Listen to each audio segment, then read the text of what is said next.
Hey, I like that new song on the intro. I like that new song on the intro.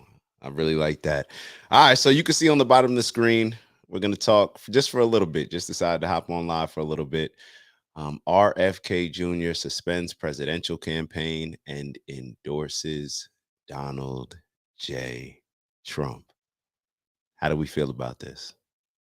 How do we feel about this?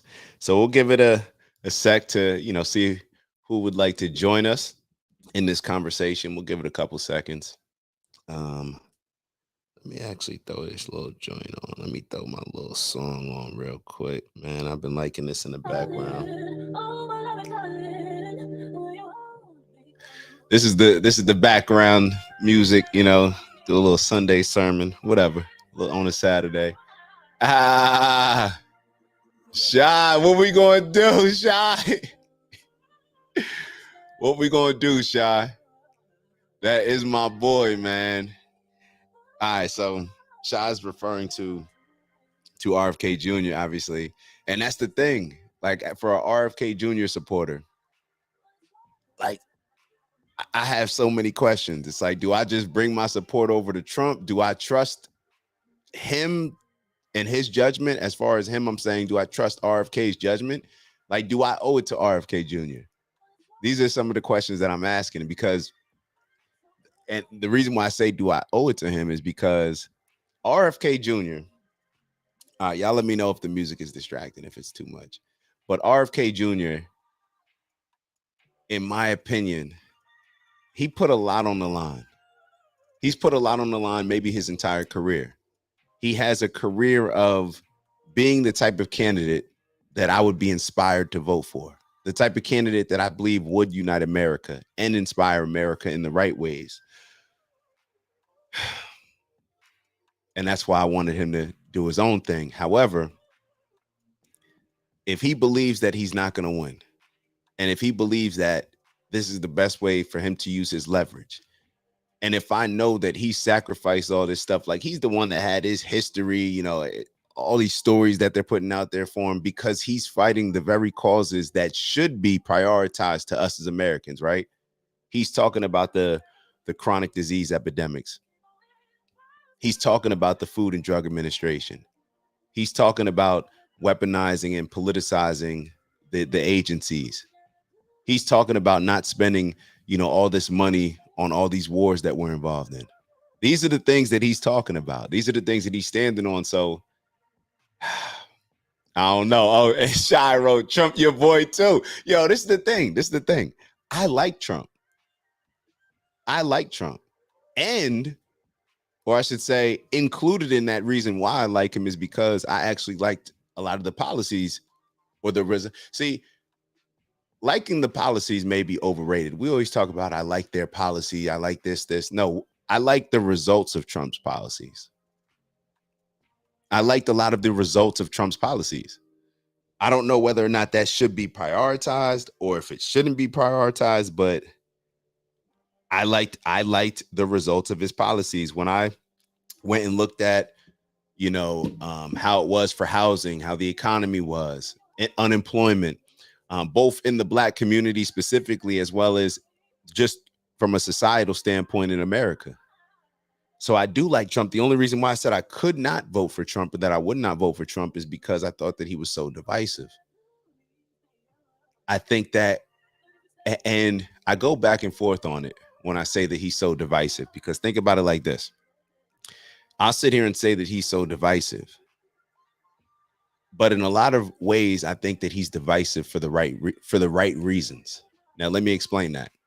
I talk a lot about the pacifying men, the emasculated men that are always pushed on us. We are pushed to be, just go, oh, Kamala, she's a Black woman, support your Black women. Like we are so, in my opinion, as men, we are so feminized and beaten down.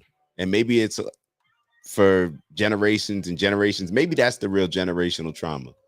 Black men being beat down mentally, spiritually. I'm talking about mentally and spiritually, not even physically. We know what the mental and spiritual can do on the physical. just being beat down to the point so much where we are just weak individuals. And I see our society. What do I always say about Black culture? Like, we talked about Black culture, a lot of the same issues that come from this culture that we've adopted, it's actually impacting the rest of America as well. Now we're starting to see it play it out in other ethnicities as well, the very same issues.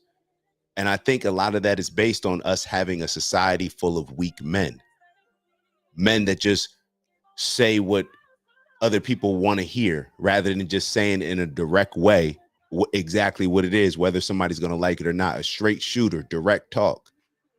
We've become so used to our politicians just saying whatever with no intention of doing it, but they get away with it because we continue to support them. I think we need more Trump energy. I think we need more Andrew Tate energy. I think we need just more masculine leadership energy. And I don't just mean it has to be like brash, like a Andrew Tate or how Donald Trump could come across. You don't have to be that.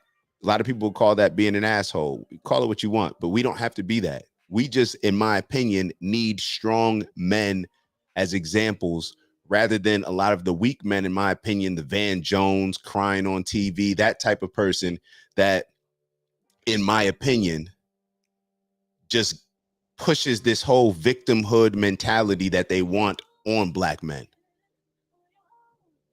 Trump, when you look at Trump, I don't care whether you're talking about the whole grab him by the pee. You know, a lot of people say that. A lot of men, bro, it is what it is.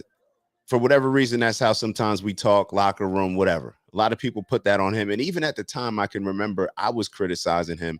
Well, actually, I wasn't. I was criticizing about other stuff. But even that type of situation, I knew, like, all right, come on now. All these dudes jumping out here saying, oh, my God, Trump said grab him by the pee. Bro, stop it. Stop it. But that's what goes back to the people. When Candace Owens said that the people that are running this country right now are the people that were, it's like losers retaliating. It's like the people that are so angry that they weren't cool in high school trying to retaliate. Like the cool kid in high school is now the toxic masculinity guy. You know what I'm saying? So they push this toxic masculinity. They want us emasculated.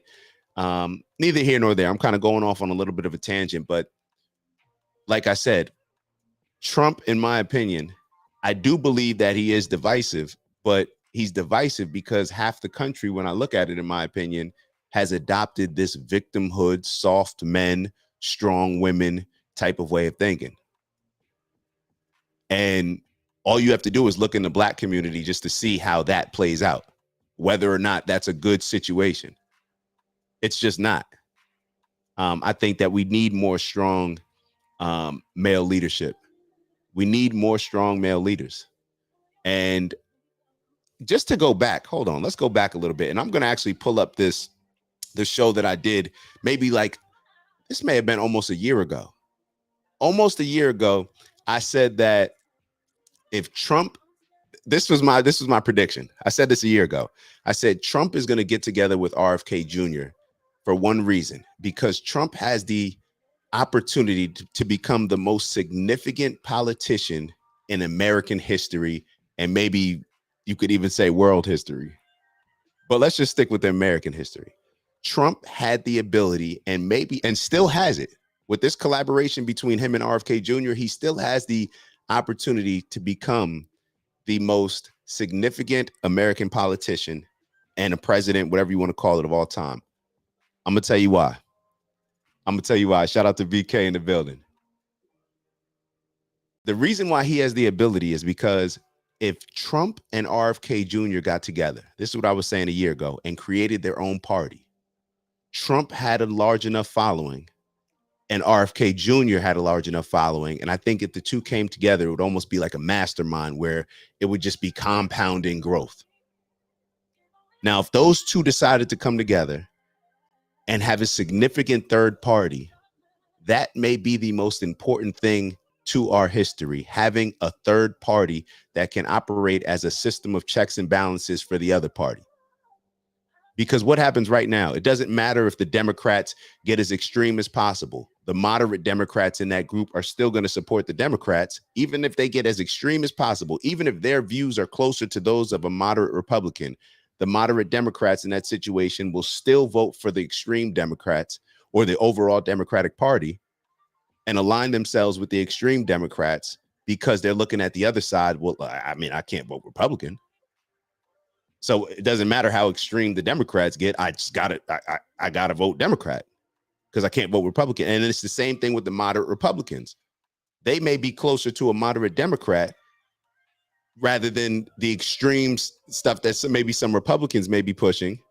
But instead they say, well, I can't vote Democrat because they support, even though I'm close to this moderate Democrat over here, the extreme Democrats, I can't support that type of nonsense. That's what they would be thinking. If you have a third party removes the extremism. It brings common sense people together in the middle. And in my opinion, that's what Trump had the ability to lead. And he still may have the ability to lead, because think about it. This would keep Trump relevant in politics. And I don't know if y'all heard it in RFK Jr.'s speech yesterday when he said Trump and him coming together to create this unity party. They may be playing the entire system. They may be playing the Republican Party. The Republican Party should be very nervous, because what could end up happening is if Trump wins and he brings on RFK Jr. for a position, then think about that. By the time Trump's presidency is over, RFK Jr. could say, hey, Trump and I, we're forming a new party. You just saw what we did in the 4 years that Trump was president the second time. You saw what he did the first time. These are the results. You see how we were able to implement some of the things. If I'm RFK speaking, you see how we were able to implement some of these things. We were able to address the Food and Drug Administration. We were able to go at Big Pharma. We were able to stop these wars. We were able to get control of what's going on at the border. We were able to stop throwing out all this money to other countries. If they're able to do those things, they are going to win over a lot of people that are disappointed with their current party. And they will have the ability. They will have the ability. And let me ask y'all this. If they do that, would Trump not be considered one of, if not the greatest or most significant politician in American history, if he's able to create a third party with RFK Jr.? So now you have RFK Jr. running. You have Trump as kind of like an older statesman in this new unity party. So he stays relevant. They got the connection that they got. Trump would almost be what Barack Obama is right now to the Democrats. Trump could be that to this new unity party that him and RFK Jr. create. Somebody get me in touch. Somebody get me in touch with Trump or RFK Jr. Somebody get me in touch with them. I got the play. Wait till I find the show that I did on this, breaking this all down last year. Breaking it all down. It really is. This is when I wanted, because I originally wanted Trump to bring on RFK Jr. as his vice president and establish this new party. But maybe this is the best way to go about it. Maybe Trump felt that if he brought on and started working with RFK Jr. too early, that it would compromise some of his sponsors and his fundraising. Because think about it, even though Trump has said, hey, I'm going to drain the swamp, I'm anti-establishment, he still is working with a lot of quote unquote establishment people. He still is getting some funding from a lot of these big corporations and these super PACs. And obviously, when you give somebody money, there's something that comes with that in return. These big corporations are not just handing out money. They're handing out money because they want to be able to, while you're in office, give you a call and say, hey, this may not make sense. Doesn't matter. Need you to push that through. That's what happens. It's all about money, right? Follow the money. Follow the money. So I don't know how some of Trump's sponsors are even feeling right now when it comes to RFK Jr. Because think about it. RFK Jr. See, it's almost as if, and maybe I can answer one of my own questions, because one of the questions that I had on the list was that, do I think that Trump is using RFK Jr. Or do I think that he will actually, if he wins, put him in a significant position to where he can address some of those issues that he stated from the beginning that he wanted to address? Is he going to allow RFK Jr. to go after Big Pharma, to go after the Food and Drug Administration that's feeding us poison, so therefore they could benefit on the back end when we get diseases? So now they have the quote unquote not cure for these diseases, but the ability to manage these diseases. But you got to take this pill every single day for the rest of your life. That's how it goes. So do I think that he will give him a real opportunity to do these things? And then when I started thinking about that, you know what I realized? RFK Jr., and I realized it in his speech yesterday, all he needs is a platform. There's a reason why they're not giving him interviews on a lot of these big mainstream platforms. There's a reason why they're not giving RFK Jr. a large platform to speak on, because when he speaks, he doesn't sound like a lot of current politicians. He doesn't sound like Kamala Harris just using talking points and talking about where you're like, wait, did she answer the question? I don't know, but okay, AKA cool. He's talked specifically about what he wants to do, and he has an understanding of the government. So therefore, in his mind, when he thinks about implementing those plans, he actually understands how they would have to be, how he would have to go about implementing them in order for them to happen. So he just has a great grasp, and he also has great principles when it comes to the things that he's looking to address. How can we live in a country where, did you hear what he said yesterday? That the obesity rate for kids in America is 50%, and then it's 3% in China. How obesity used to be something that they used to send people to the circus and do studies on people and say like, oh my God, like this is like a creepy alien that's obese. And now it's just the norm. Now it's the norm. Now it's the norm. So it's we got some questions. We got some questions. But the thing that I'm saying is that RFK Jr., because he just makes sense when he talks about it, and him just bringing up certain topics that that are not brought up by a lot of the other candidates is going to do something for us. Because now we're sitting back where before we're arguing about abortions, and now when RFK Jr. comes up, now we're actually talking about health, not health care, not health care, aka sick care. Because what is health care? Healthcare are the doctors, right? Healthcare is the hospitals, the city MDs, the urgent cares, the Planned Parenthood. That's what we consider healthcare, right? No, that's sick care.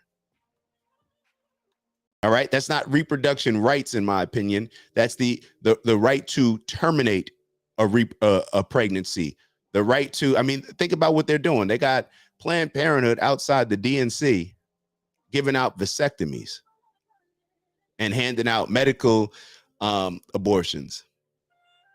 So it's it'll be interesting to see what RFK Jr.'s impact will be. But just the fact that he's gonna now be able to be on a bigger stage, and because now he may be working with the Trump campaign, now people will hear his voice. He will not be silenced as much as he was previously. Even if, think about, look, I don't know if a lot of you saw his speech yesterday, the one where he did the press conference speech, when he started talking about some of the things that the Democratic Party had done to him and the reason why he's making his decision. CNN cut the tape. Matter of fact, hold on, let me show y'all this. Let me show y'all this. Hold on. Let me see if I can find it on here real quick. And then I'm going to wrap it up and get out of here, because this was just supposed to be a shorter video. Hold on one second. CNN cuts off Robert Kennedy. All right. Is this it? All right, let me see if this is it. Right here. Let me just share this with y'all.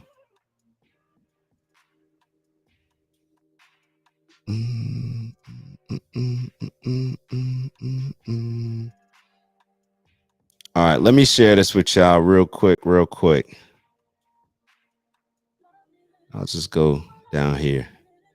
Listen to how when he starts talking about a particular topic, we'll play the first couple minutes. In the battleground states, I would likely hand the election over to the Democrats, with whom I disagree on the most existential issues: censorship, war, and chronic disease. Oh, I want everyone to know that I am not terminating my campaign. I am simply suspending it and not ending it. My name, my name will remain on the ballot in most states. I'm gonna just fast forward just a little bit. The war on our children. I've already described some of my personal experiences and struggles with the government's censorship industrial complex. I want to say a word about the Ukraine war. The military industrial complex has provided us with a familiar comic book justification like they do on every war. Monitoring this from RFK Jr. This but one is a noble effort that to stop was a supervillain, so Vladimir Putin, much invading the Ukraine and then to thwart his Hitler-like march across Europe. In fact, tiny Ukraine is a proxy in a geopolitical struggle. Doug High with us, as well as Johanna Maska. She's the host of the Press Advance podcast. She's a former Obama White House director of Press Advance. He's talking. So they were doing this consistently, and this isn't even the video that I wanted to show, I don't think, but it is what it is. I'll just explain what happened. I believe he started to talk about what the Democrats had done to prevent him from being able to compete, right? It's a democracy. It's supposed to be an open primary. So what they had done to try to prevent him from competing, and what they had done to try to get him off the ballots, a bunch of stuff. And he was referring to Kamala about something, and they immediately cut the feed. And it's just so disingenuous. Matter of fact, when you look back at the video, if I can, I'm going to go and find the exact video. Maybe I'll put it up on our Monday show. But when I looked at the comments, people were roasting CNN, like everybody. And you would think that, I guess what's happening is that a lot of people, like conservatives, even though CNN is, very liberal, I guess a lot of conservatives are on the page, or maybe even this is some of the liberals calling it out. It should be. When you realize that your news, the news that you rely on for objective truth, is feeding you biased propaganda, or at least not giving you the entire story, not giving you the entire speech for you to understand and to process and to make a decision on your own. They're just trying to control it one way or another. That should make you upset. That should make you upset. So I don't want to go on too long. I'm going to wrap this up, but I just wanted to come on. I was having some thoughts last night when I got up this AM, and just about RFK Jr. suspending his presidential campaign and endorsing Trump. And I as somebody who was supporting RFK Jr., now I have to make the decision of whether or not I'm going to support Trump. Yeah, I can't see myself supporting Kamala.